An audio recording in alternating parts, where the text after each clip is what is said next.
فيا عباد الله أوصي نفسي وأوصيكم بتقوى الله العلي القدير فإن الرابح في الآخرة هو التقي.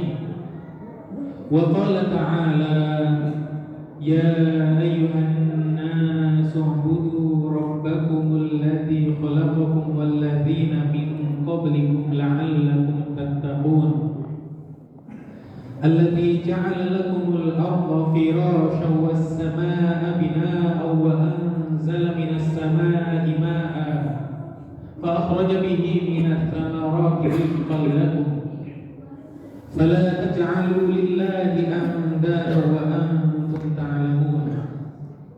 Hadirin jamaah sidang Jumat rahimakumullah.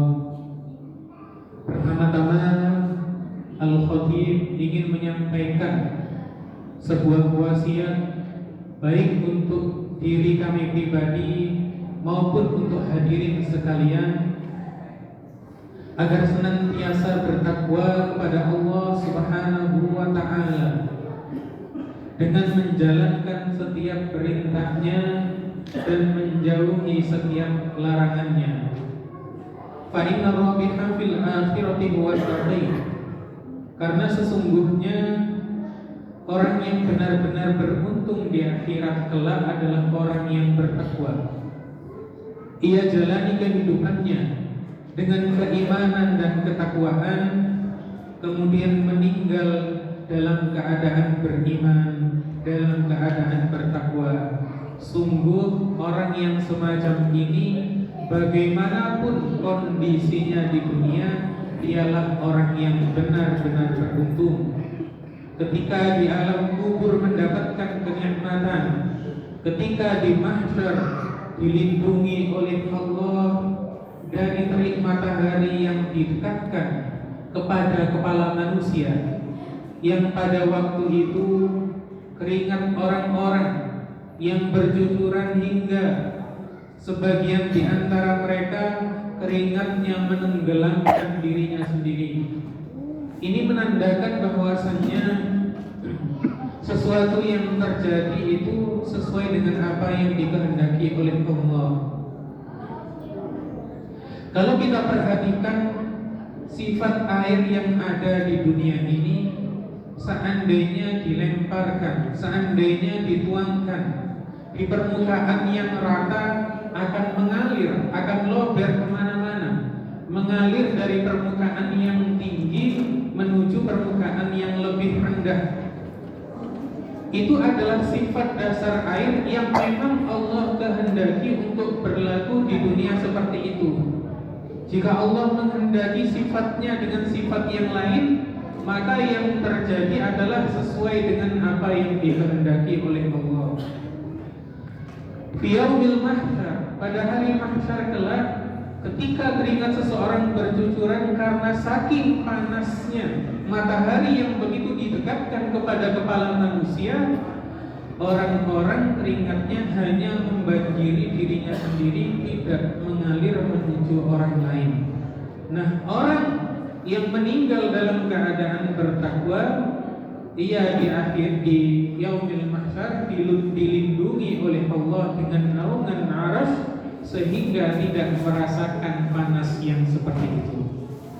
Kemudian ketika beliau, orang yang meninggal dalam keadaan bertakwa ini, menyeberangi as-siratul mustaqim, jembatan yang dibentangkan oleh Allah, yang salah satu dari ujungnya fil ardil mubaddalah, yakni di permukaan bumi yang telah diperbaharui, dan ujung yang lain adalah di tempat sebelum surga, maka orang tersebut menyeberangi as-siratul mustaqim, diberikan kemudahan oleh Allah, tidak perlu terjatuh ke dalam neraka jahanam terlebih dahulu. Kenapa? Karena dia meninggal dalam keadaan beriman dan juga bertakwa. Lalu bagaimana kalau ada orang yang meninggal dalam keadaan beriman namun tidak bertakwa? Kemungkinan masih kesulitan, walaupun pada akhirnya orang yang meninggal dalam keadaan beriman tapi tidak membawa takwa, walaupun pada akhirnya tetap akan masuk surga, akan tetapi kalau ingin derajat yang lebih tinggi, ingin kemudahan di akhirat, ingin beruntung dengan hakikinya beruntung, maka jadilah orang yang bertakwa. Kemudian orang yang bertakwa ini setelah menyeberangi as-siratul mustaqim akan minum, kalau umatnya Nabi Muhammad, dari air telaga Kautsar, yang kemudian setelah minum air tersebut tidak akan merasakan haus selamanya. Kemudian masuk ke dalam surga, dan di surga minum minuman surga bukan untuk menghilangkan dahaga, akan tetapi untuk merasakan kelezatan dan kenikmatan dari minuman surga. Itulah orang yang bertakwa. Makanya takwa ini adalah suatu perkara yang mestinya kita lebih berlomba-lomba untuk menggapainya dibandingkan dengan berlomba-lomba untuk menggapai uang yang begitu banyak, gaji yang tinggi. Terkadang kita terbalik, untuk mendapatkan gaji yang tinggi, pendapatan dan penghasilan yang begitu tinggi, siang malam kita lembur, siang malam kita kerja, namun untuk derajat ketakwaan kita leha-leha, kita santai-santai. Maka gunakanlah pekerjaanmu, gunakanlah penghasilanmu untuk menyokong, untuk mendukung dirimu menuju derajat ketakwaan yang begitu agung dan luhur.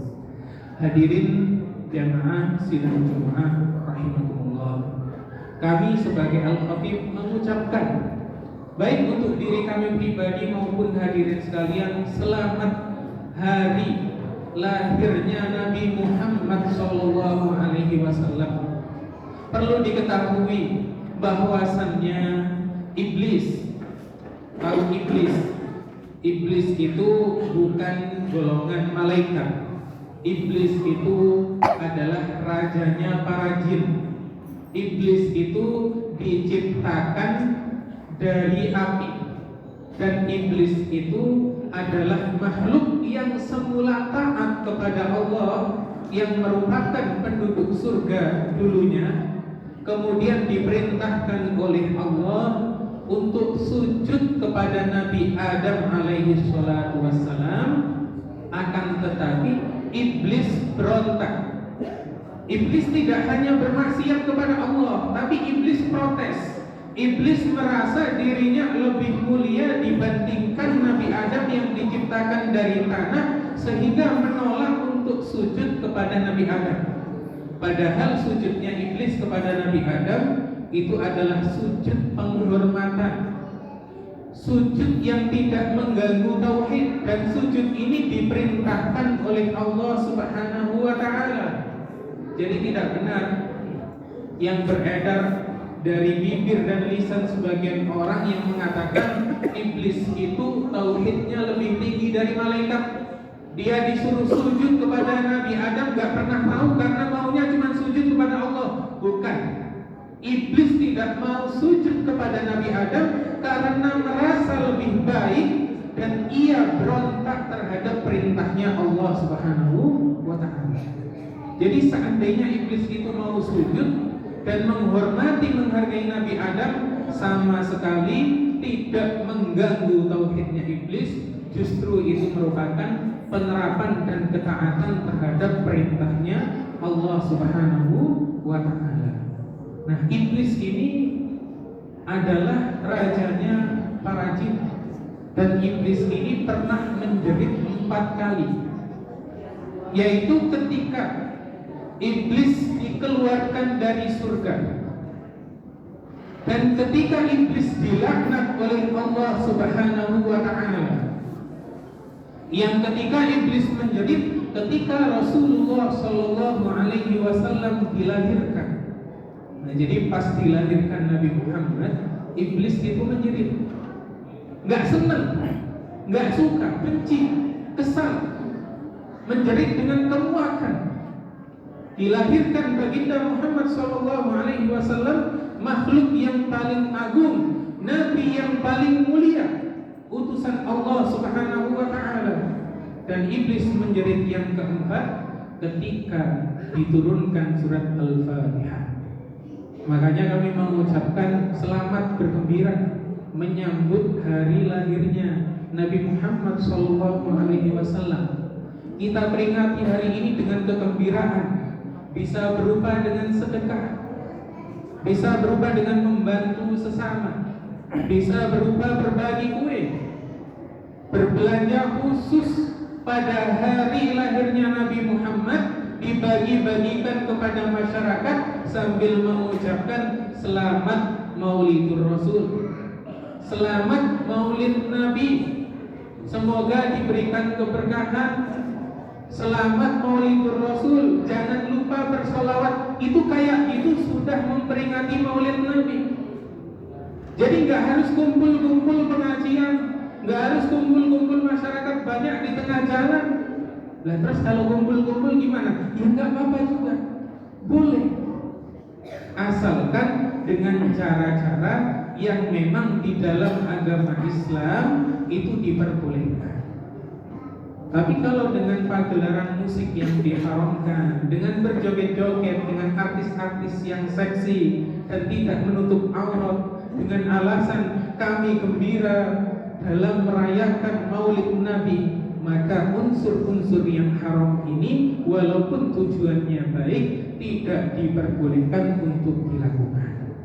Akan tetapi ketika seseorang merayakannya dengan kebaikan-kebaikan, baca Al-Quran boleh apa tidak? Boleh. Baca zikir boleh apa tidak? Boleh. Ceramah agama boleh atau tidak? Boleh. Bersedekah boleh apa tidak?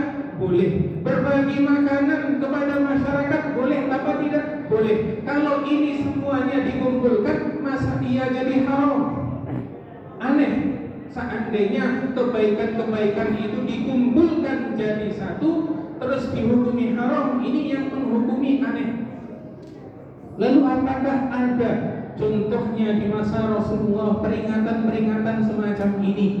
Jawabannya, di masa Rasulullah banyak peristiwa-peristiwa yang tidak dilakukan, yang tidak dikerjakan. Akan tetapi para ulama, para sahabat mengambil dalil-dalil dari hadisnya Rasulullah dan menyimpulkan hukum-hukum dari perkara-perkara baru.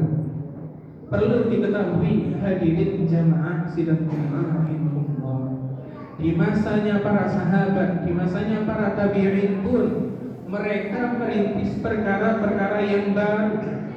Di antaranya, kalau Bapak membuka mushaf Al-Quran, dahulunya di masa Rasulullah mushaf Al-Quran itu tidak dibukukan, yang kemudian dibukukan. Ini perkara baru. Yang dulunya mushaf Al-Quran tulisannya itu tidak ada titiknya.